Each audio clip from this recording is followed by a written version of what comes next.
Dracula by Bram Stoker. Chapter 10. Letter. Dr. Seward to Honorary Arthur Holmwood. September 6th. My dear Art, my news today is not so good. Lucy this morning has gone back a bit. There is, however, one good thing which has arisen from it. Mrs. Westerner was naturally anxious concerning Lucy and has consulted me professionally about her. I took advantage of the opportunity and told her that my old master, Van Helsing, the great specialist, was coming to stay with me, and that I would put her in his charge conjointly with myself. So now we can come and go without alarming her unduly, for a shock to her would mean sudden death, and this, in Lucy's weak condition, might be disastrous to her. We are hedged in with difficulties, all of us, my poor old fellow, but please God, we shall come through them all right. If any need, I shall write, so that if you do not hear from me, take it for granted that I am simply waiting for news. In haste, yours ever, John Seward. Dr. Seward's Diary. September 7th. The first thing Van Helsing said to me when we met at Liverpool Street was, "Have you said anything to our young friend, the lover of her?" "No," I said. "I waited till I had seen you. As I said in my telegram, I wrote him a letter, simply telling him that you were coming, as Miss Westerner was not so well, and that I should let him know if need be." "Right, my friend," he said. "Quite right. Better he not know as yet. Perhaps he shall never know. I pray so, but if it be needed, then he shall know all.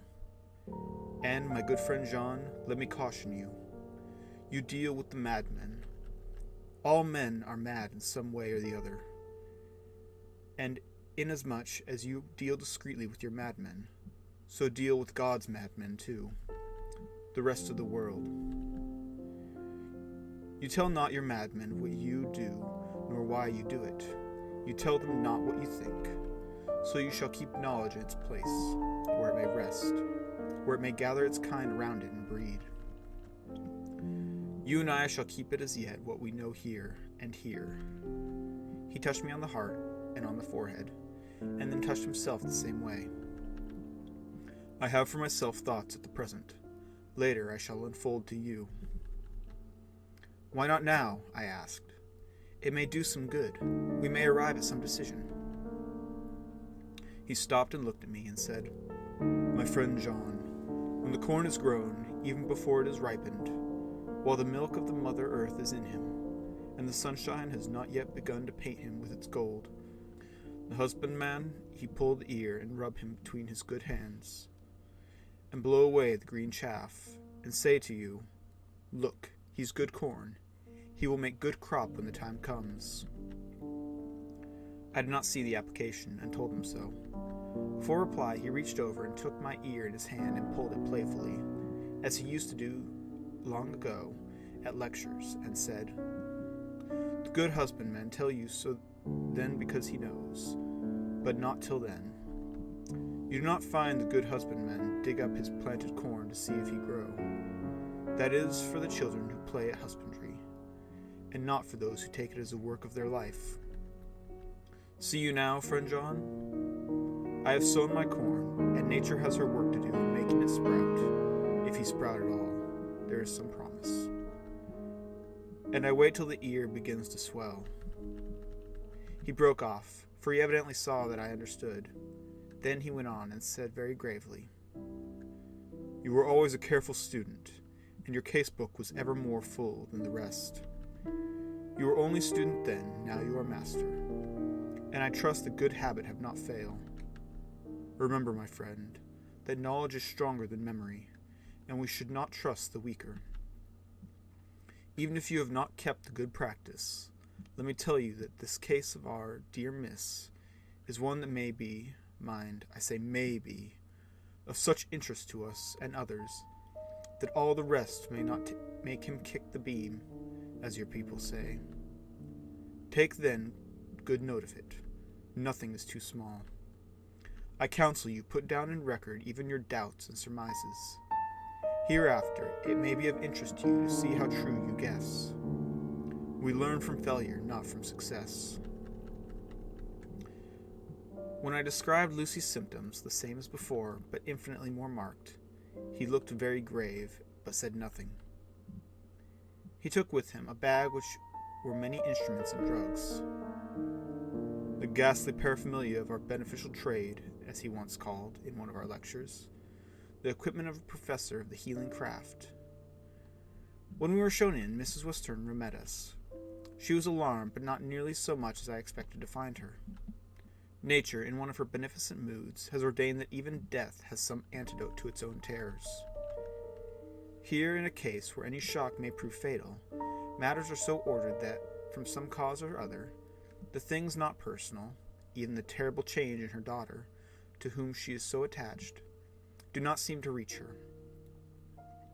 It is something like the way Dame Nature gathers round a foreign body an envelope of some insensitive tissue which can protect from evil, that which it would otherwise harm by contact.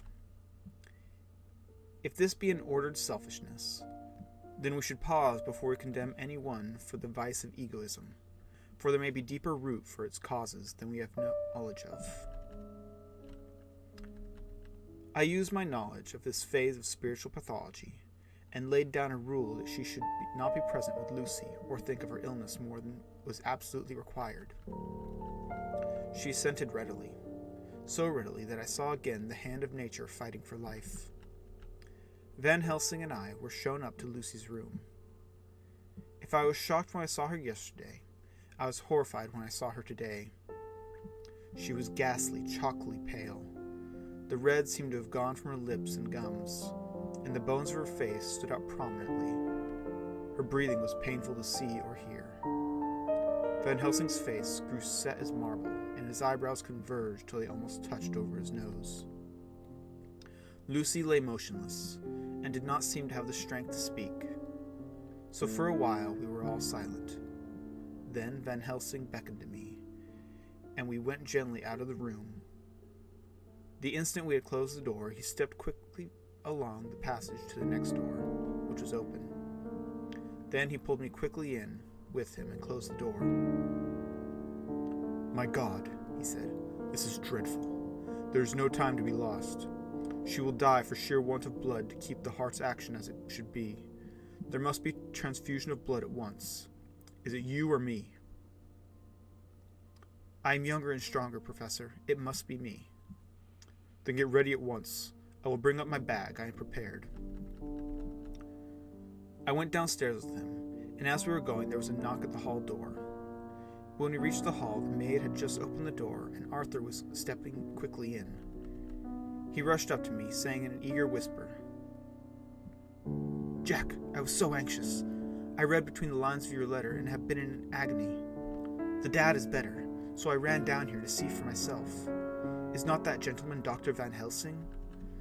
I am so thankful to you, sir, for coming."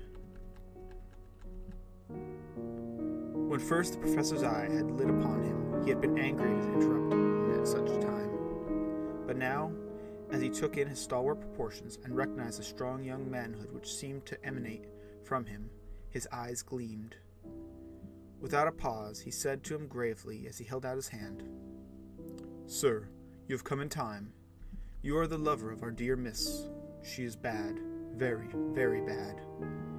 Nay, my child, do not go like that." For he suddenly grew pale and sat down in a chair almost fainting. "You are to help her. You can do more than any that live, and your courage is our best help." "What can I do?" asked Arthur hoarsely. "Tell me, and I shall do it. My life is hers, and I would give the last drop of blood in my body for her." The professor has a strongly humorous side, and I could from old knowledge detect a trace of it in its origin in his answer. "My young sir, I do not ask so much as that. Not the last." "What shall I do?" There was a fire in his eyes, and his open nostrils quivered with intent. Van Helsing slapped him on the shoulder. "Come," he said, "you are a man, and it is a man we want. You are better than me, better than my friend John." Arthur looked bewildered, and the professor went on by explaining in a kindly way. "Young Miss is bad, very bad. She wants blood, and blood she must have or die. My friend John and I have consulted, and we are about to perform what we call transfusion of blood, to transfer from full veins of one to the empty veins which pine for him. John was to give his blood, as he is the more young and strong than me. Here Arthur took my hand and wrung it hard in silence. But now you are here. You are more good than us, old or young, which toil much in the world of thought. Our nerves are not so calm, and our blood not so bright than yours. Arthur turned to him and said, "If only you knew how gladly I would die for her, you would understand." He stopped, with a sort of choke in his voice. "Good boy," said Van Helsing. "In the not so far off, you will be happy that you have done all for her you love. Come now and be silent. You shall kiss her once before it is done, but then you must go, and you must leave at my sign. Say no word to Madame. You know how it is with her. There must be no shock. Any knowledge of this would be one. Come." We all went up to Lucy's room. Arthur, by direction, remained outside. Lucy turned her head and looked at us, but said nothing. She was not asleep, but she was simply too weak to make the effort. Her eyes spoke to us, that was all. Van Helsing took some things from his bag and laid them on the table out of sight. Then he mixed a narcotic, and coming over to the bed, said cheerfully, "Now, little miss, here's your medicine. Drink it off like a good child. See, I lift you so that you swallow as easy. Yes." She made the effort with success. It astonished me how long the drug took to act. This, in fact, marked by the extent of her weakness. The time seemed endless until sleep began to flicker in her eyelids. At last, however, the narcotic began to manifest its potency, and she fell into a deep sleep. When the professor was satisfied, he called Arthur into the room, and bade him strip off his coat. Then he added, "You may take that one little kiss, whilst I bring over the table. Friend John, help to me." So neither of us looked whilst he bent over her.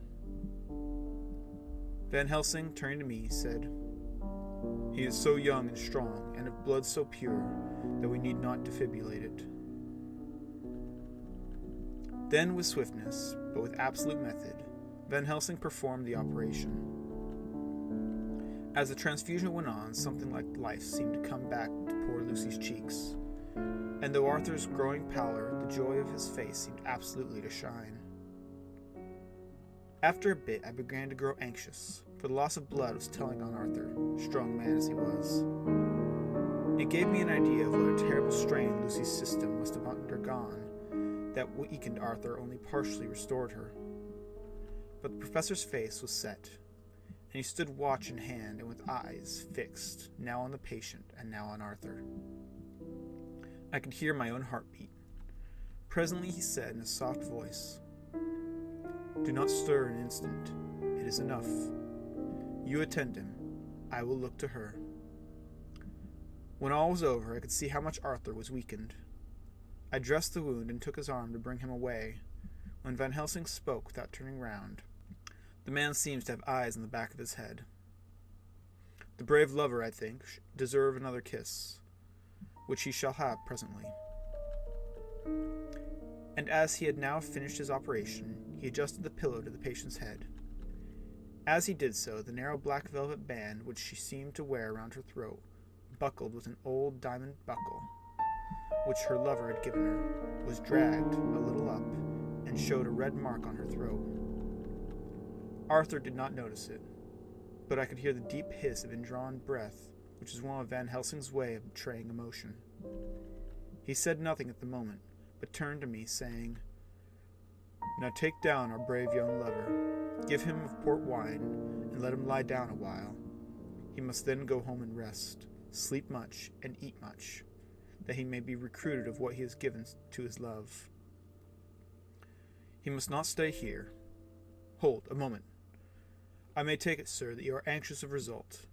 Then bring it with you, that in all ways the operation is successful. You have saved her life this time, and you can go home and rest easy in mind that all that can be is. I shall tell her all when she is well. She shall love you none the less for what you have done. Goodbye."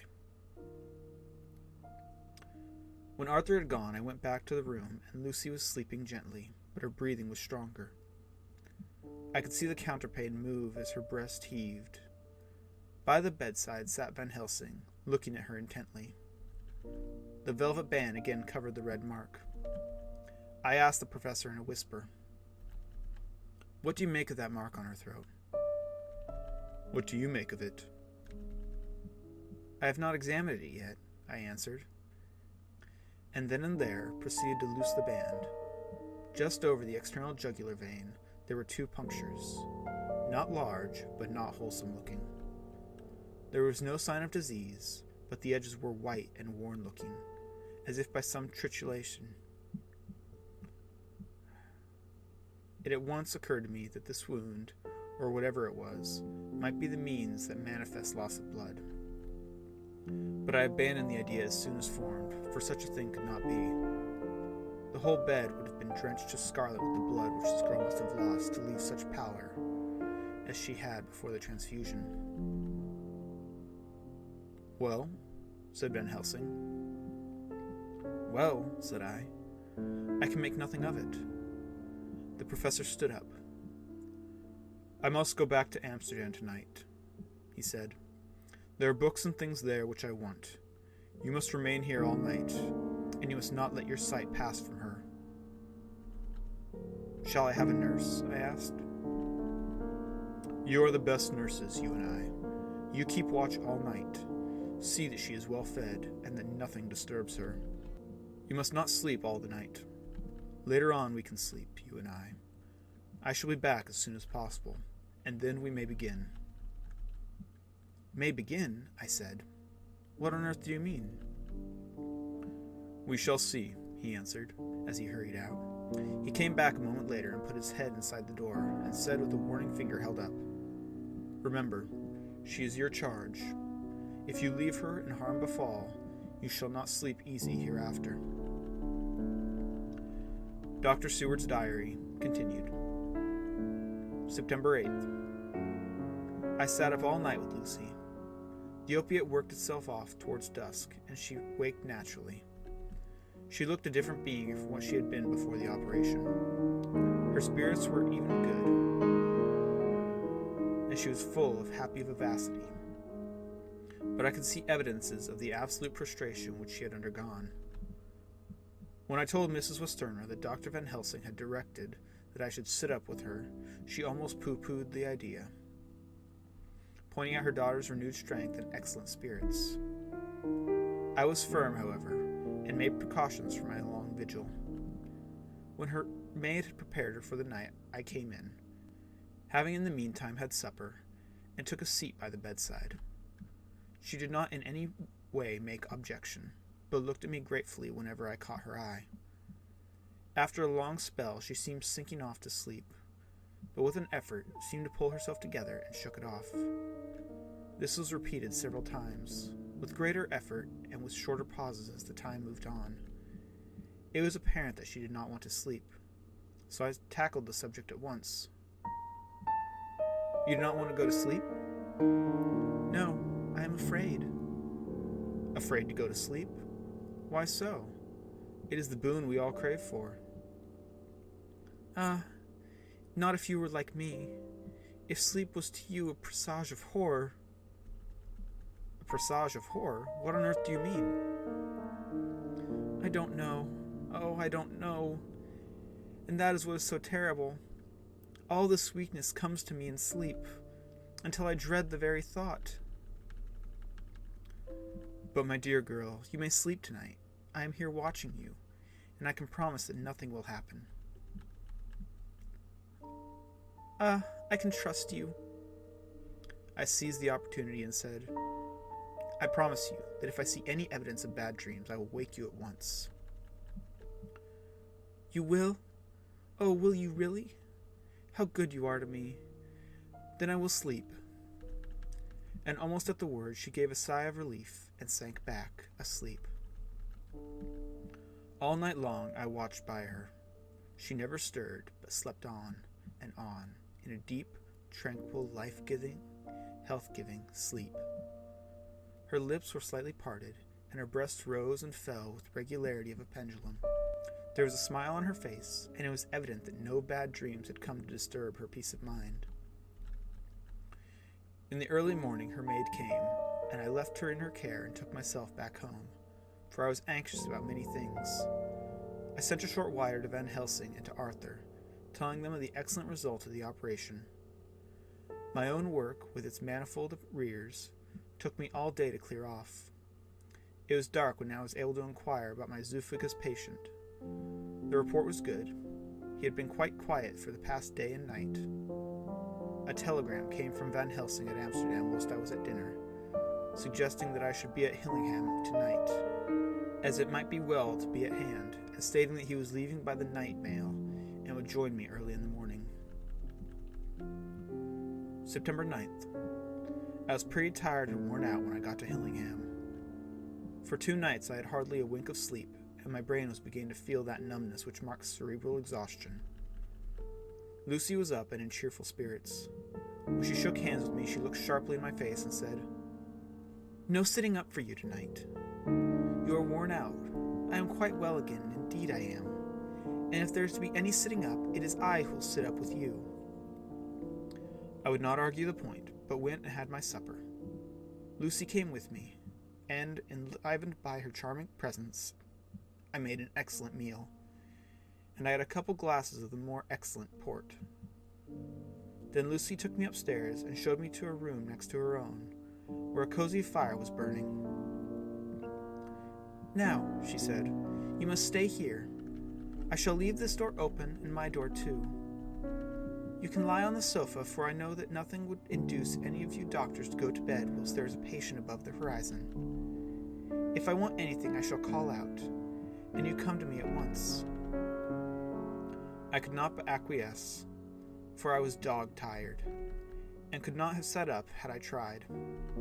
So, on her renewing her promise to call me if she would want anything, I lay on the sofa and forgot all about everything. Lucy Westenra's Diary. September 9th. I feel so happy tonight. I have been so miserably weak that to be able to think and move about is like feeling sunshine after a long spell of east wind out of a steel sky. Somehow Arthur feels very, very close to me. I seem to feel his presence warm about me.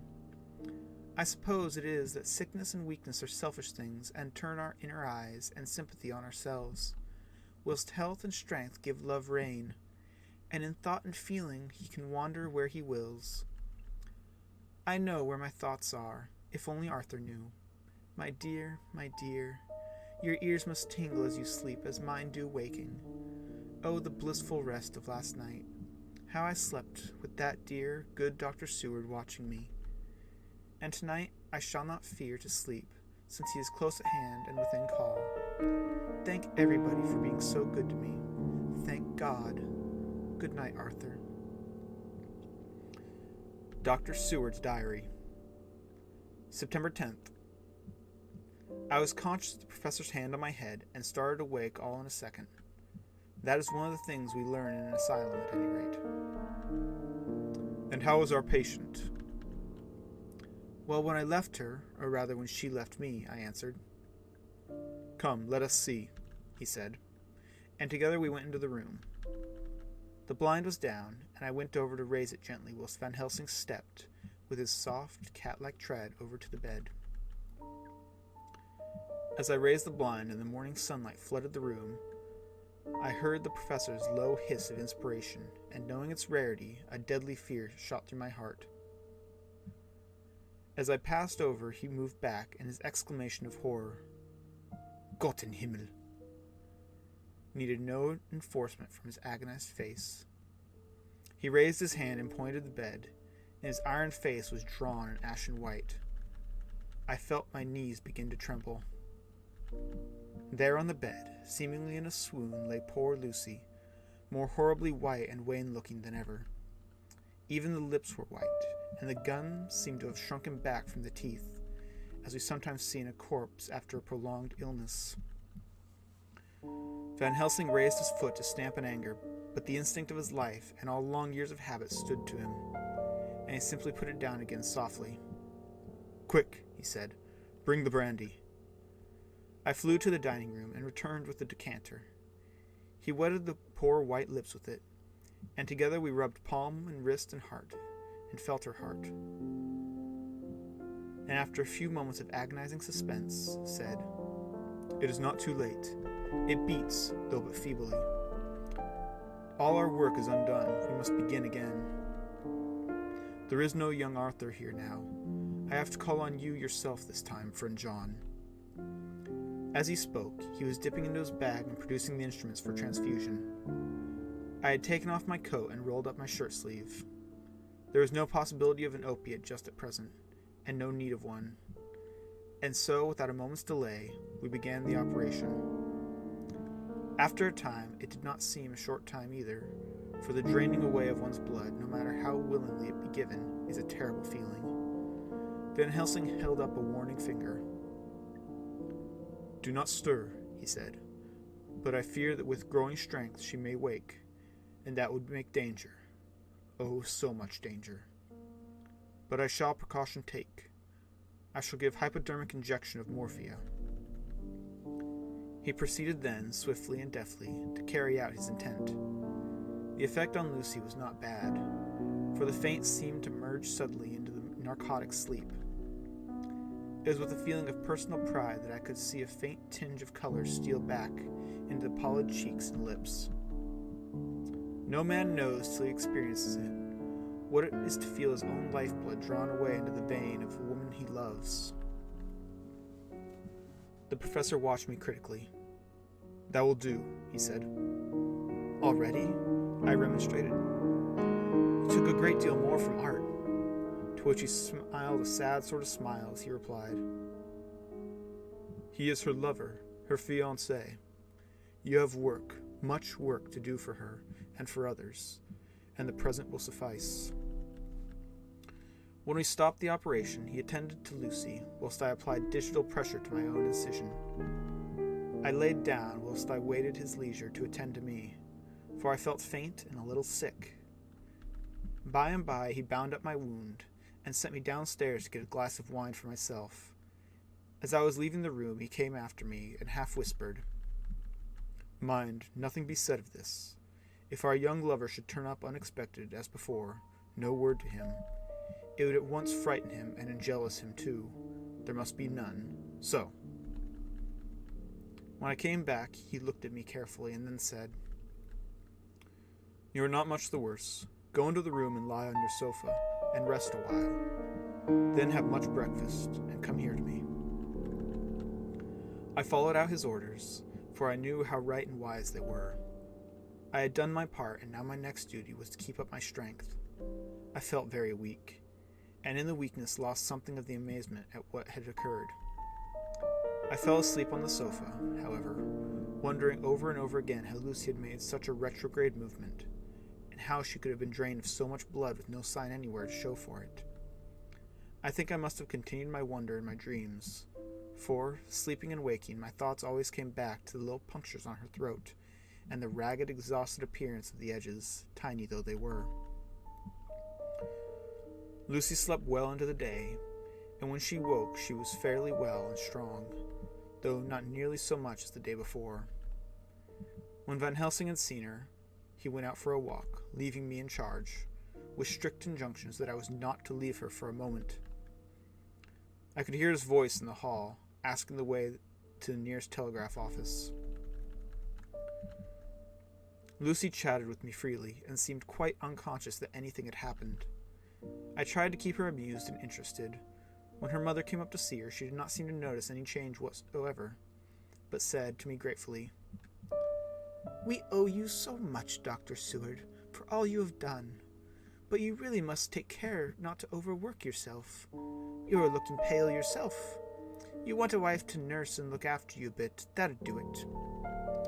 As she spoke, Lucy turned crimson, though it was only momentarily, for her poor wasted veins could not stand for such an unwonted drain to the head. The reaction came in excessive pallor as she turned imploring eyes on me. I smiled and nodded and laid my finger on my lips. With a sigh, she sank back amid her pillows. Van Helsing returned in a couple hours and presently said to me, "Now you go home, and eat much and drink enough. Make yourself strong. I stay here tonight, and I shall sit up with the young miss myself. You and I must watch the case, and we must have none other to know. I have grave reasons. No, do not ask them. Think what you will. Do not fear to think even the most not probable. Good night." In the hall, 2 of the maids came to me and asked if they or either of them might not sit up with Miss Lucy. They implored me to let them, and when I said it was Dr. Van Helsing's wish that either he or I should sit up, they asked me quite piteously to intercede with the foreign gentleman. I was much touched by their kindness. Perhaps it is because I am weak at present, and perhaps it was on Lucy's account, that their devotion was manifested.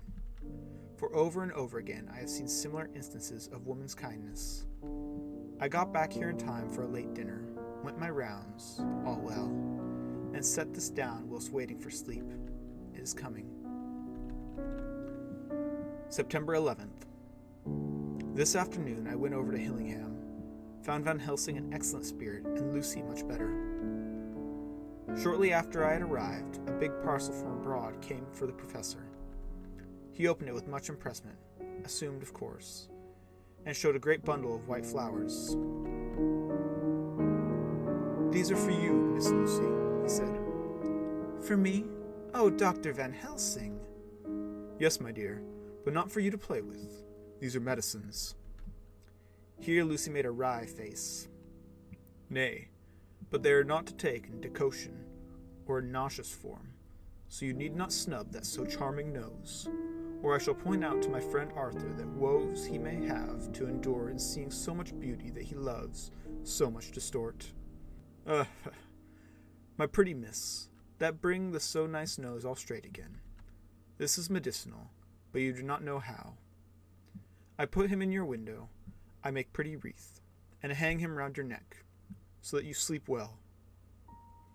Oh yes, they, like the lotus flower, make your trouble forgotten. It smells like the waters of Lethe, and of that fountain of youth that the conquistadors sought in the Floridas, and find him all too late."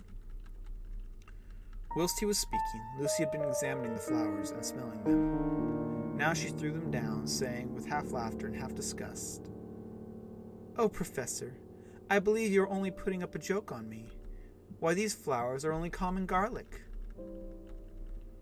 To my surprise, Van Helsing rose up and said with all his sternness, his iron jaw set and his bushy eyebrows meeting,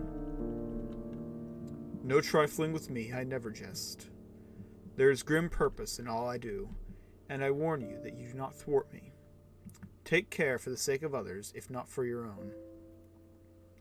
Then, seeing poor Lucy scared, as she might well be, he went on more gently.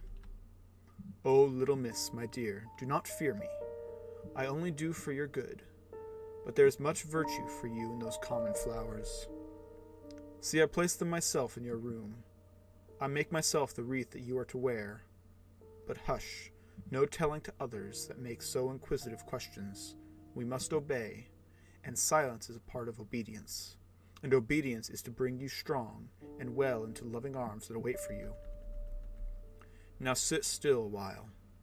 Come with me, friend John, and you shall help me deck the room with garlic, which is all the way from Haarlem, where my friend Vanderpool raised herb in his glass houses all year. I had to telegraph yesterday, or they would not have been here." We went into the room, taking the flowers with us. The professor's actions were certainly odd, and not to be found in any pharmacopoeia that I ever heard of. First, he fastened up the windows and latched them securely. Next, taking a handful of the flowers, he rubbed them all over the sashes, as to ensure that every whiff the air might get in would be laden with that garlic smell. Then, with the wisp, he rubbed all over the jamb of the door, above, below, and at each side, and round the fireplace in the same way. It all seemed grotesque to me, and presently I said, "Well, Professor, I know you always have a reason for what you do, but this certainly puzzles me. It is well to have no skeptic here, or he would say that you are working some spell to keep out an evil spirit. Perhaps I am, he answered quietly, as he began to make a wreath which Lucy was to wear around her neck. We then waited whilst Lucy made her toilet for the night, and when she was in bed he came and fixed himself the wreath of garlic round her neck. The last words he said to her were, "Take care you do not disturb it, and even if the room feels close, do not tonight open the door or window."